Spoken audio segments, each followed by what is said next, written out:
Welcome to sociology classes. मैं हूं आपका दोस्त शिवू। आज हम associative and dissociative social processes के बारे में डिस्कस करने वाले हैं। जब हम सोशल प्रोसेस की बात करते हैं, सोशल प्रोसेस वो सारे तौर तरीके होते हैं जिसके द्वारा इंडिविजुअल या फिर ग्रुप एक दूसरे के साथ इंटरेक्ट करते हैं। हम सोसाइटी में जब इतने सारे लोग सोसाइटी में एक साथ रहते हैं या फिर बहुत सारे अलग अलग तरीके का ग्रुप रहते हैं, उनके बीच में जो बिहेवियर का पैटर्न है वो सेम नहीं होता है। यहाँ पर हम एक दूसरे के साथ बिहेवियर हर इंसान के साथ सेम नहीं करते हैं। यहाँ पर जो ग्रुप्स होते हैं उनके बीच में जो इंटरेक्शन या फिर रिलेशनशिप होता है वो सेम नहीं होता है। यहाँ पर हम बहुत सारे पॉजिटिव इंटरेक्शन पैटर्न देखते हैं, जैसे यहाँ पर हम लोगों के साथ कोऑपरेट करके चलते हैं, यहाँ पर हम अपने आप को एडजस्ट करने की कोशिश करते हैं। साथ ही साथ बहुत सारे नेगेटिव प्रोसेसेस भी देखते हैं जहां पर हम एक दूसरे के साथ कॉन्फ्लिक्ट करते हैं, कंपटीशन करते हैं।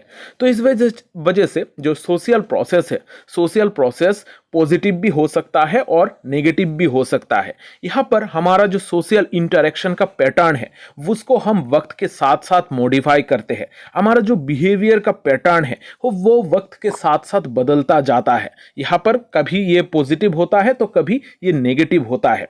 सोशल प्रोसेसेस बेसिकली हमारा फॉर्म्स ऑफ सोशल इंटरेक्शन होता है जो हमारा डे टू डे लाइफ में रोजमर्रा की जिंदगी के में अगेन एंड अगेन ऑकर होती ही जाती है। यानी कि रोज हम जिस तरीके का घटनाएं करते हैं, जिस तरीके से लोगों के साथ इंटरेक्शन करते हैं, वो सारे तौर तरीके हमारा सोशल प्रोसेसेस के पार्ट है। तो इस वजह से सोशल प्रोसेसेस में ऐसा कुछ नहीं है कि सिर्फ 5-7 सिर्फ प्रोसेसेस है। सोशल प्रोसेसेस में अनगिनत प्रोसेसेस होते हैं, लेकिन इनमें से जो इंपॉर्टेंट है वो हमारा स्टडी का विषय बनता है। तो ये जो सोशल प्रोसेसेस है इसको हम मेनली 2 ब्रॉड कैटेगरी में डिवाइड कर सकते हैं। एक होता है एसोसिएटिव सोशल प्रोसेसेस और दूसरा होता है dissociative social processes. Associative social processes में वो सारे पॉजिटिव चीजें होती है जहां पर लोग एक दूसरे के साथ मिलकर, लोग एक दूसरे को टॉलरेट करके मिलकर सोसाइटी में रहने की कोशिश करते हैं। यानी कि जो पॉजिटिव सोशल प्रोसेसेस है उनको हम एसोसिएटिव सोशल प्रोसेस कहते हैं। और दूसरे तरीके का जो सोशल प्रोसेस है, यहाँ पर मेनली हम नेगेटिव चीज़ों की बात करते हैं, जहाँ पर सोसाइटी में जो लोग हैं या फिर ग्रुप्स है उनके बीच में अगर नेगेटिव रिलेशनशिप रहा, एक दूसरे के साथ कॉम्पीट कर रहे हैं या फिर एक दूसरे के साथ कॉन्फ्लिक्ट में रह रहे हैं, तब हम इसको डिस एसोसिएटिव सोशल प्रोसेसेस कहते हैं। तो चलिए अब ये जो दोनों प्रोसेस है इनको हम थोड़ा डिटेल में समझने की कोशिश करते हैं। यहाँ पर जो अलग अलग तरीके का इंपॉर्टेंट एसोसिएटिव और डिस एसोसिएटिव सोशल प्रोसेसेस है उनको हम एग्जाम्पल के द्वारा समझने की कोशिश करते हैं। Associative social process, associative social processes को इंटीग्रेटिव या फिर कॉन्जक्टिव सोशल प्रोसेस भी कहा जाता है। ये जो प्रोसेसेस होते हैं वो हमारे सोसाइटी के इंटीग्रेशन और प्रोग्रेस के लिए बहुत ज़्यादा ज़रूरी होते हैं, क्योंकि ये सारे पॉजिटिव चीज़ें हैं। अगर हमें सोसाइटी को बचाए रखना है या फिर सोसाइटी में एक साथ मिलकर रहना है तो हमें एसोसिएटिव सोशल प्रोसेसेस की बहुत ज़्यादा ज़रूरत होती है, क्योंकि ये जो प्रोसेसेस होते हैं वो हमें एक साथ रखने में मदद करते हैं। यहाँ पर सोशल इंटीग्रेशन को प्रमोट किया जाता है, लोग एक दूसरे के साथ कोऑपरेट करके रहते हैं और यूनिटी के साथ सारे लोग एकजुट होकर रहते हैं। हम एग्जाम्पल के तौर पे थोड़ा समझने की कोशिश करते हैं।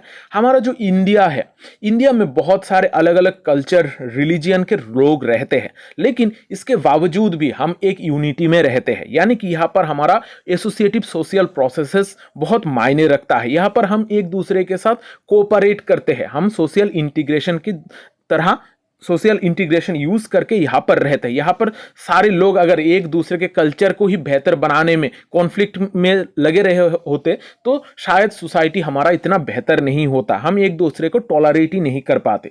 तो इस वजह से एसोसिएटिव सोशल प्रोसेसेस हमारे सोसाइटी की यूनिटी को मेंटेन करता है। यहाँ पर लोग एक दूसरे को साथ रहने में पसंद करते हैं, एक दूसरे के साथ रहते हैं ये सारे प्रोसेसेस के जरिए। अब ये जो एसोसिएटिव सोशल प्रोसेसेस होती है ये नॉर्मली कॉन्स्ट्रक्टिव तरीके के होते हैं। यहाँ पर हमारे सोसाइटी के जो सोशल बॉन्ड है, ये लोगों के बीच में जो बॉन्ड है या फिर ग्रुप के बीच में जो बॉन्ड है, इसको और भी सख्त करता है, यहाँ पर स्ट्रेंथ प्रोवाइड करता है associative social processes. Associative social processes harmony को प्रमोट करता है, यहाँ पर स्टेबिलिटी, जो समाज है उसमें स्टेबिलिटी प्रोवाइड करता है, यहाँ पर लोग एक दूसरे के साथ सोशल कोहेशन में रहेंगे, यहाँ पर जो प्रोग्रेस है या फिर कलेक्टिव वेलबींग है, ये सारी चीज़ों के बारे में एसोसिएटिव सोशल प्रोसेसेस बात करता है और इसको प्रमोट करता है। अब एसोसिएटिव सोशल प्रोसेसेस में हम बहुत सारे अलग अलग तरीके का प्रोसेसेस देखते हैं, लेकिन इनमें से जो इंपॉर्टेंट है इनको हम थोड़ा सिंपली समझने की कोशिश करते हैं।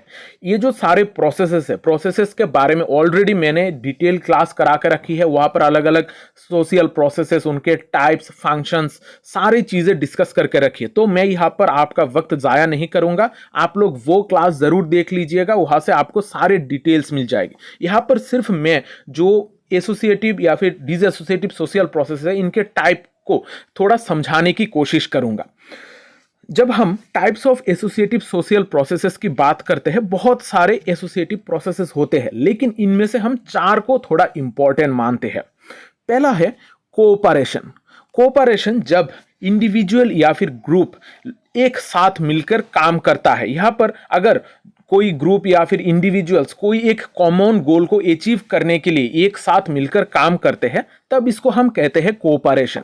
जैसे हम किसी भी जगह पर जब टीम वर्क करते हैं या फिर कोई कम्युनिटी प्रोजेक्ट के ऊपर काम करते हैं या फिर कोई नेशनल मूवमेंट में हम सभी एक साथ हिस्सा लेते हैं, तो ये सारी चीज़ों में हम एक दूसरे को कोऑपरेट करते हैं। तो कोऑपरेशन एकदम सिंपल चीज़ है, जहां पर इंडिविजुअल एक दूसरे के साथ मिलकर कोई एक कॉमन गोल को अचीव करना चाहता है। फिर आता है एकोमोडेशन। एकोमोडेशन सिंपली हम एडजस्टमेंट कह सकते हैं। अगर कोई इंडिविजुअल या फिर ग्रुप लोगों के साथ एडजस्ट करके रहना पसंद करता है, कोई भी जगह पर कॉन्फ्लिक्ट के बदले यहां पर को एग्जिस्ट करके पीसफुल तरीके से एक दूसरे के साथ रहना पसंद करता है, तब इसको हम कहते हैं एकोमोडेशन। एकोमोडेशन यानी कि सिंपली यहां पर सोसाइटी में एडजस्टमेंट की बात की जाती है।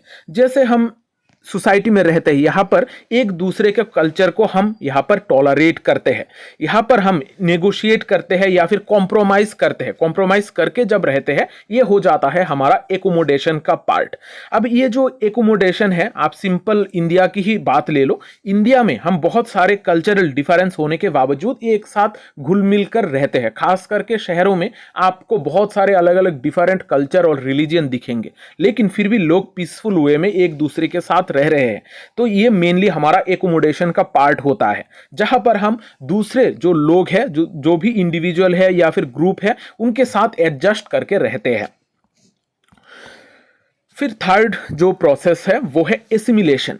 एसिमिलेशन थोड़ा हमारा और भी एक स्टेप आगे वाला एक सोच है। यहाँ पर एसिमिलेशन में कोई भी एक कल्चर जब दूसरे कल्चर के साथ मिक्स हो जाता है, या फिर कोई भी एक ग्रुप जब दूसरे ग्रुप के हिसाब से अपने आप को ढाल लेने की कोशिश करता है, उसके साथ एडजस्ट करने की कोशिश करता है और उनके कल्चर को अपने आप में एडॉप्ट कर लेता है, वहां पर कल्चरल इंटीग्रेशन अगर हमें दिखाई दे, तब हम उसको एसिमिलेशन कहते हैं।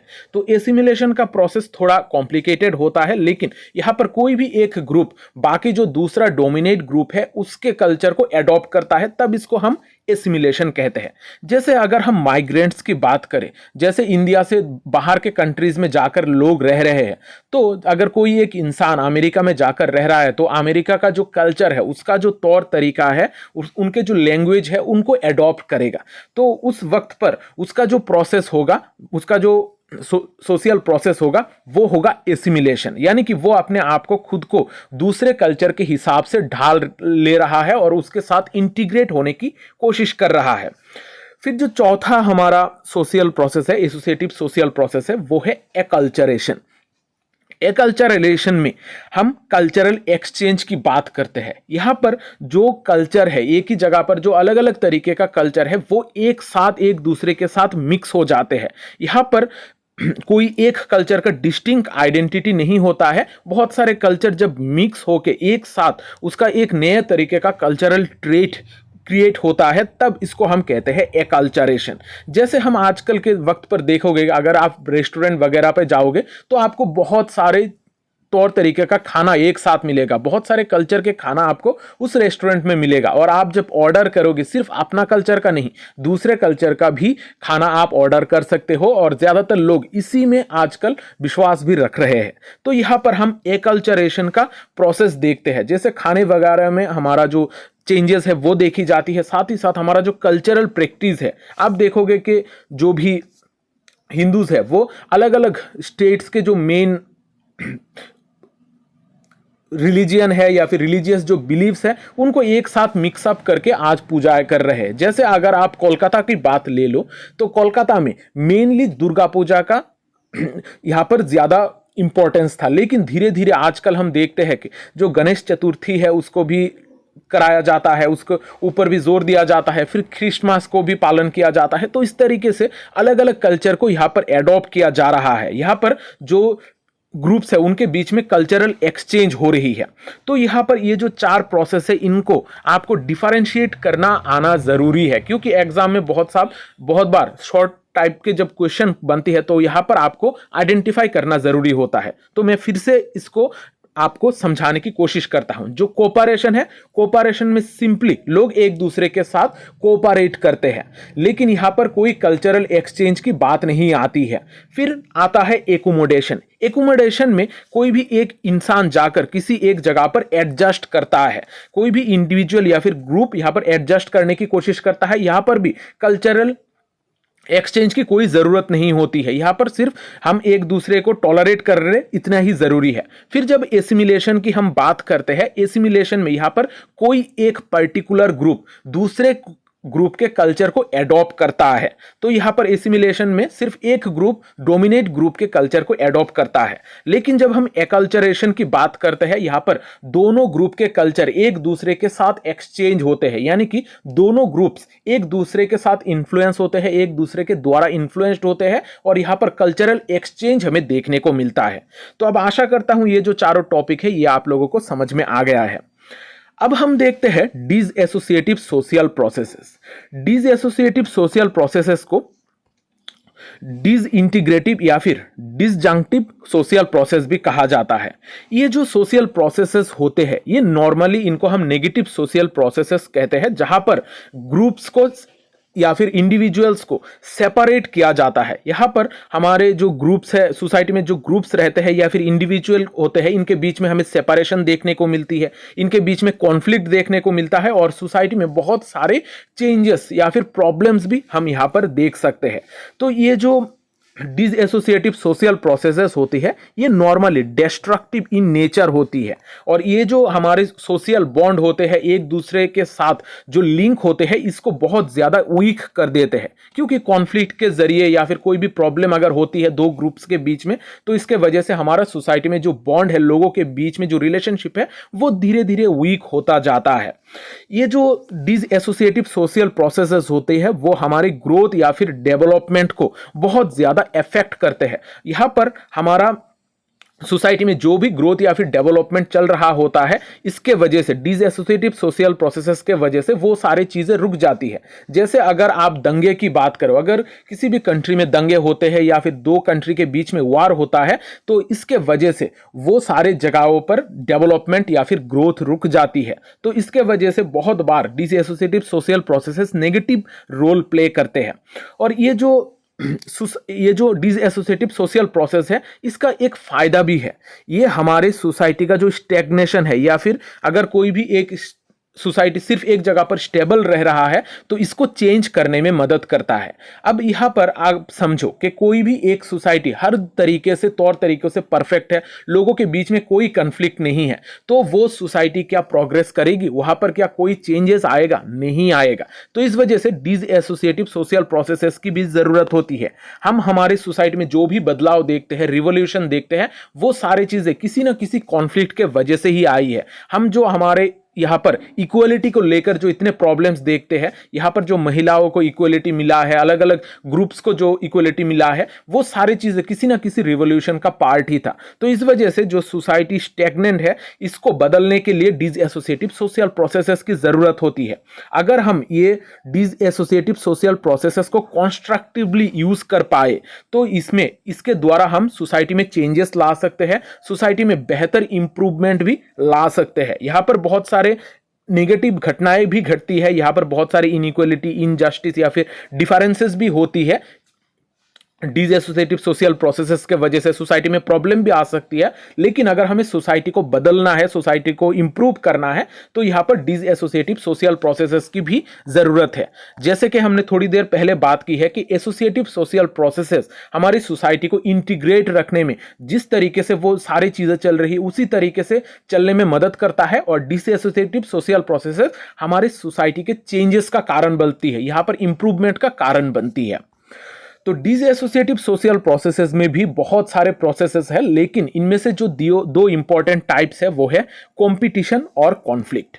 कंपटीशन में हम सिंपली अगर दो ग्रुप या फिर दो इंडिविजुअल्स एक दूसरे के साथ स्ट्रगल में रहते हैं, कोई भी लिमिटेड रिसोर्सेस, स्टेटस या फिर पावर को लेकर अगर स्ट्रगल करते हैं, यहाँ पर एक दूसरे के साथ कॉम्पीट करते हैं उस चीज को पाने के लिए, उसको हम नॉर्मली कंपटीशन कहते हैं। जैसे आप लोग एग्जाम में अगर कोई भी एग्जाम दे रहे हो तो आप बाकी सारे आपके फेलो स्टूडेंट्स के साथ या फिर फेलो फ्रेंड्स जो होते हैं उनके साथ आप कॉम्पीट कर रहे हो। यहाँ पर आप एक दूसरे के साथ हाथापाई नहीं कर रहे हो, यहाँ पर आप एक पॉजिटिव तरीके से कॉम्पीट कर रहे हो। यहाँ पर आप कोई भी एक रिसोर्स या फिर डिग्री या फिर एग्जाम को क्रैक करने के लिए यहाँ पर कॉम्पीट कर रहे हो। तो यहाँ पर बिजनेस में राइवलरी हो या फिर एजुकेशनल अचीवमेंट्स हो, ये सारे जगहों पर हम नॉर्मली कॉम्पिटिशन देखते हैं। और कॉम्पिटिशन डायरेक्टली आप किसके साथ कॉम्पीट कर रहे हो ये आपको पता नहीं होता है। यहां पर कोई बहुत सारे लोग होते हैं जिनके साथ आप नॉर्मली कॉम्पीट करते हो। फिर हम देखते हैं कॉन्फ्लिक्ट। कॉन्फ्लिक्ट थोड़ा अलग तरीके का डिसएसोसिएटिव सोशल प्रोसेस है। यहां पर डायरेक्टली हम किसी एक ग्रुप या फिर इंडिविजुअल के साथ कॉम्पीट करते हैं। यहां पर कोई भी गोल या फिर इंटरेस्ट को अचीव करने के लिए यहां पर कॉन्फ्लिक्ट की जाती है। जैसे हम अगर बात करें, जैसे वॉर्स, दो कंट्री के बीच में वॉर, ये एक कंट्री को पता होती है कि वो कौन से कंट्री के साथ कॉम्पीट कर रहा है, यहाँ पर कौन उसका राइवल है। तो यहाँ पर डायरेक्टली हम सारी चीज़ों को रिलेट करते हैं। जैसे लेबर स्ट्राइक या फिर सोशल मूवमेंट्स में भी हम देखते हैं कि कोई एक ग्रुप डायरेक्टली दूसरे ग्रुप के साथ इन्वॉल्व हो जाता है। तो ये जो कॉन्फ्लिक्ट है, कॉन्फ्लिक्ट थोड़ा और भी वायोलेंट टाइप का होता है। यहाँ पर बहुत बार बहुत सारे रायट्स होते हैं या फिर दो ग्रुप्स के बीच में झगड़े भी हो सकते हैं। लेकिन कंपटीशन में इस तरीके का चीजें नहीं होती है। कंपटीशन सिंपल तरीके से यहाँ पर स्ट्रगल की बात की जाती है, जहां पर दो ग्रुप्स या फिर कुछ अलग अलग इंडिविजुअल्स एक दूसरे के साथ कॉम्पीट करते हैं कुछ रिसोर्सेस के लिए। तो आशा करता हूं ये जो कंपटीशन है और कॉन्फ्लिक्ट है इसके बारे में भी आप लोगों को समझ में आ गया होगा। तो यहाँ पर मैंने सिर्फ जो भी प्रोसेसेस है इसको सिंपली समझाने की कोशिश की है।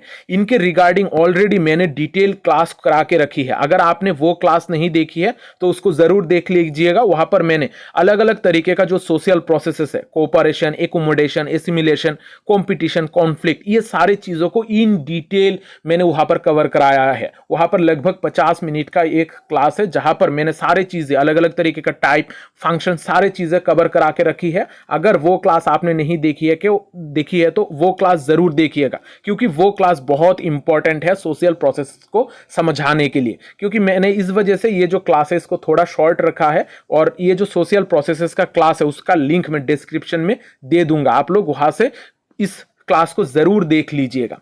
तो आज का ये जो सेशन है मैं यहाँ पर ही खत्म करता हूँ। आशा करता हूँ ये जो सेशन है ये आप लोगों को हेल्पफुल लगा है। और अगर आपने अभी तक चैनल को सब्सक्राइब नहीं किया है तो चैनल को सब्सक्राइब कर लीजिएगा, क्योंकि इस चैनल पे आपको बहुत सारे एजुकेशनल वीडियोस मिलेंगे। यहाँ पर बहुत सारे प्लेलिस्ट है, आप अपने ज़रूरत के हिसाब से प्लेलिस्ट चूज करके स्टडी कर सकते हो। और ये जो वीडियो है इसको अपने दोस्तों के साथ शेयर ज़रूर कीजिएगा, क्योंकि शेयरिंग इज़ केयरिंग। मिलते हैं अगले सेशन में, तब तक अच्छे रहिए, स्वस्थ रहिए और लोगों में प्यार बांटते रहिए। जय हिंद।